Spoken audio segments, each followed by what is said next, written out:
dalam sebuah hadis, ana ibnu dzabihain, saya keturunan dari dua orang yang hampir disembelih, Ismail alaihissalam oleh ayahnya Ibrahim, dan Abdullah oleh ayahnya Abdul Muttalib.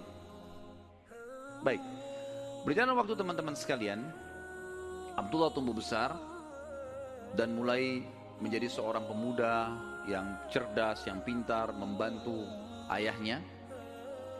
Maka oleh Abdul Muttalib dinikahkan, dan dinikahkan oleh seorang wanita yang bernama Aminah. Dan Aminah dari turunan Abdul Manaf juga, jadi satu jalur, masih sepupu dengan Abdullah. Hanya saja dari Aminah ini, dari paman-pamannya Aminah itu dari penduduk asli Madinah, dari Aus dan Khazraj, dari suku Ansar di Madinah. Maka Nabi SAW di sini memiliki jalur dari dua kota suci, Mekah dan Madinah. Pada saat sudah selesai melahirkan, baru menikah, beberapa hari kemudian ada tanda-tanda kehamilan di Aminah. Kemudian Aminah pun sempat melihat di dalam mimpinya pada saat akan melahirkan atau pada saat hamil besar, melihat dalam mimpinya ia bermimpi bayi dalam kandungannya ini menyebarkan cahaya, dan cahaya itu menyebar ke seluruh muka bumi. Sebagian athar menyebutkan sampai ke Busra. Busra ini wilayah Irak sana, wilayah Persia gitu. Dan dia juga mimpi mengucapkan dalam mimpinya kalimat u'idzuhu billahil azim min kulli syarrin wa min kulli ainin wa min kulli hasid. Wa min kulli hasid. Tidak ada kata-kata ainnya. Artinya aku berlindung kepada Allah yang Maha Agung untuk bayi ini dari semua keburukan dan iri dengki orang lain. Berjalanlah hamil tersebut. Pada saat berumur beberapa bulan, ada sebagian ahli sejarah menyebutkan sekitar 6 bulan hamilnya Aminah di Nabi SAW dalam kandungan beliau, maka meninggallah Abdullah. Maka Nabi SAW jadi yatim sebelum lahir. Setelah itu Nabi SAW lahir, yang paling banyak dinukil oleh para ahli sejarah 12 Rabiul Awal di tahun gajah. Sudah kita sebutkan tadi, tahun gajah kejadian Ashabul Fil. Dan tepatnya 50 hari setelah kejadian gajah itu, penghancuran gajah, 50 harinya, disitulah lahir Nabi sallallahu alaihi wasallam. Ada yang perlu kita sebutkan teman-teman sekalian, walaupun sebenarnya menyebutkan ini bukan berarti Nabi SAW membutuhkannya, tidak sama sekali. Nabi SAW jauh lebih mulia daripada tanda-tanda ini. Tapi pada saat beliau lahir, ternukillah di Mekah, di Madinah, beberapa kejadian yang memang ahli sejarah angkat. Yang pertama, kejadian yang unik pada saat Nabi SAW lahir adalah terlihatnya bintang Ahmad namanya. Apa itu bintang Ahmad? Orang-orang Yahudi yang ada di Madinah itu meyakini kalau Nabi terakhir yang mereka tunggu di Madinah keluar itu, kalau dia lahir akan kelihatan bintang yang mereka istilahkan dengan bintang Ahmad, dan mereka mengukir-ngukir bintang itu sesuai dengan keterangan dari Taurat. Seperti itulah pemahamannya pada saat itu. Allahu alam tentang masalah kebenaran masalah bintang ini, tapi yang jelas kebenaran bintang itu bisa dipercaya atau tidak, karena kita dalam Islam tahunya bintang nggak boleh dipercaya gitu kan. Tapi ini pada saat itu dinukil oleh Hassan ibn Thabit radhiyallahu anhu, penyair Nabi SAW. Kebetulan umurnya dia beda 7 tahun dengan Nabi SAW. Beliau mengatakan setelah masuk Islam, setelah Nabi SAW hijrah ke Madinah, beliau mengatakan pada hari Nabi SAW lahir, aku kebetulan berada di salah satu benteng Yahudi, dan naiklah di malam hari kebetulan salah satu pendeta Yahudi lalu teriak dengan suara keras, wahai Yahudi, hai sekalian kaum Yahudi, sungguh telah terlihat pada malam ini bintangnya Ahmad, dan tidak terlihat kecuali pada saat ia lahir. Dan menurut Hassan ibn Thabit radhiyallahu anhu, memang umurnya beda 7 tahun dengan Nabi SAW, dan pada hari itu memang hari kelahiran baginda Nabi SAW. Yang kedua dinukil oleh para ulama tentang masalah kejadian-kejadian unik adalah Nabi SAW pada saat lagi Aminah melahirkan, maka dikatakan melahirkan tanpa ada rasa kesulitan sedikit pun, jadi sangat mudah. Bahkan sebagian athar menyebutkan Aminah tidak dibantu oleh orang. Tiba-tiba Nabi SAW keluar begitu saja. Dan yang ketiga, pada saat lahir Maka Nabi SAW dalam kondisi mengangkat kepalanya ke langit, seakan-akan orang yang sedang berdoa. Yang keempat, Nabi SAW lahir dalam kondisi sudah terkhitan. Sudah terkhitan. Yang kelima, Nabi SAW lahir juga tanpa terbebani lagi dengan sisa tali pusar, udah nggak ada. Lahir sudah terkhitan, ya, lahir sudah tidak ada tali pusarnya. Sampai poin di sini, sampai poin kelima ini, maaf, 4 poin ya, karena poin pertama tadi itu kejadian di Madinah. Jadi 4 poin ini, Aminah melahirkan dengan sangat muda, Nabi SAW seperti berdoa ke langit, kemudian terkhitan, kemudian tali pusarnya sudah terlepas.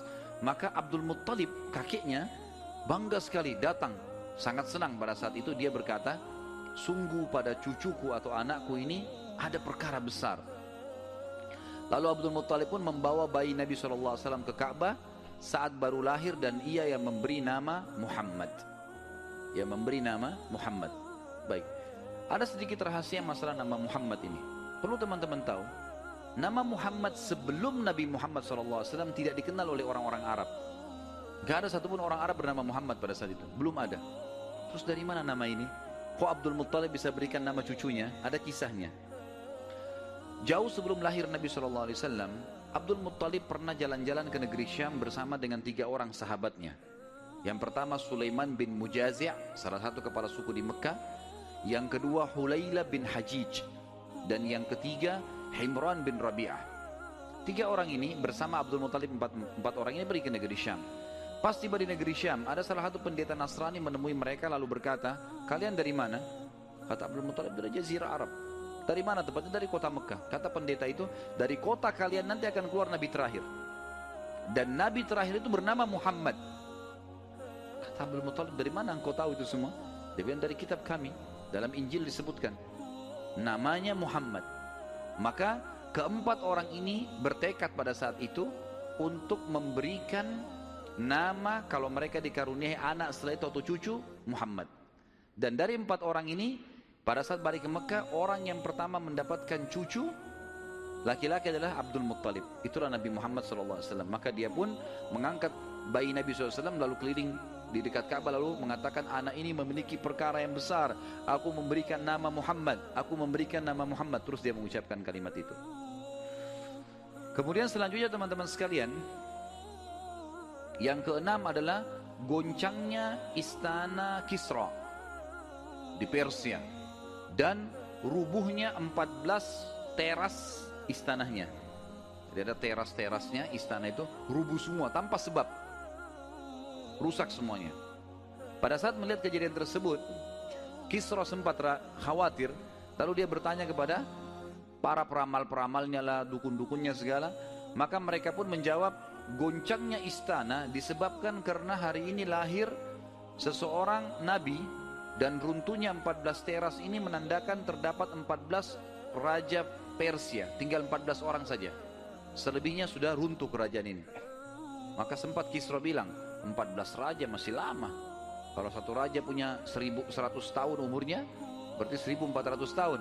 Tapi tanpa disadari oleh Kisra, apalagi di sejarah Muslim menukil, tanpa membenarkan ramalan ini ya, kita bukan membenarkan, karena ramalan itu semua kalaupun bertepatan karena mereka mencuri, syaitan mencuri berita dari langit, bukan karena mereka tahu, sebagaimana dijelaskan dalam ada hadits Nabi SAW.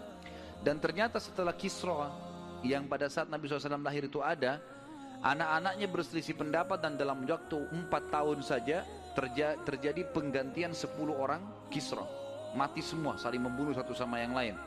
Ya, dan puncaknya yang terakhir adalah yang ke-14 meninggal di zaman Umar radhiyallahu anhu, pada saat Umar menembus wilayah Persia. Yang ketujuh, padamnya api sesembahan kaum Majus. Jadi ada api yang disembah di beberapa titik di negeri Persia. Jadi mereka buat api besar, dan api itu selalu disembah, tiap hari mereka sembah. Pada saat Nabi SAW lahir, api itu tiba-tiba mati, dan mereka berusaha menyalakan, tidak bisa, selamanya mati. Sampai Persia pada saat itu, seluruh Persia yang menyembah api, apinya mati semua, nggak ada. Mereka mau coba nyalakan, sampai runtuhnya di zaman Umar bin Khattab, nggak ada api mereka. Nggak bisa lagi mereka nyalakan api untuk disembah ya, nggak bisa lagi mereka nyalakan. Setiap kali di wilayah Persia dinyalakan api, mati, padam. Mereka cuma pakai masak, misalnya di situ padam, nggak bisa sama sekali. Yang kedelapan, hanyutnya air sungai Sawa. Sungai Sawa ini teman-teman sama dengan sungai Gangga sekarang di India. Di kultus dianggap ini sungai apalah, keramat lah dan seterusnya, gitu kan. Maka orang-orang Persia meyakini sungai Sawa ini adalah sesuatu yang luar biasa. Kalau ada yang mati, mereka bakar, lalu mereka lempar debunya di situ, airnya diambil, dianggap suci, apalah segala macam. Subhanallah, karena sungai ini selalu ditaruh tumbal segala macam. Waktu Nabi SAW lahir, air sungai ini hilang, nggak ada airnya sama sekali, kering. Sampai sungai Sawa dilupain udah, nggak ada lagi sungai. Namanya memang sungai Sawa.